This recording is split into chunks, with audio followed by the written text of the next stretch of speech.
Pride Daily. Hi there, I'm Kev McGrath. Coming up, conversion therapy can kiss my Honduras. First though, seems Australia's far-right One Nation party's really ramping up its efforts to utterly repel queer voters. It's only a few days since failed election candidate Parminder Singh was forced to apologise for calling homosexuality a mental illness.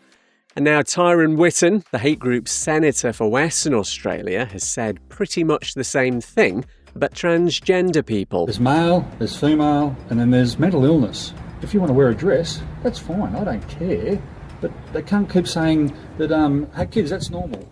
Well, no, it's not. You're going to be a boy or you're going to be a girl. And parents that are promoting this, I think that's child abuse. He's been speaking to Billboard Battalion, a populist conspiracy theory outlet.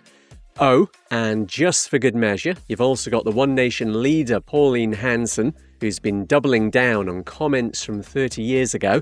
The 72-year-old's reiterated her dislike of Sydney's gay and lesbian Mardi Gras, which she said at the time was promoting something that is not natural, much like the colour of her hair.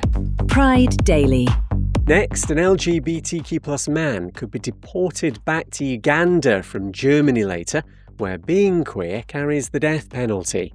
Mark Z is currently in a detention centre at Munich Airport after escaping his home country. Says he was tortured there for his sexuality, leaving him with severe PTSD and depression.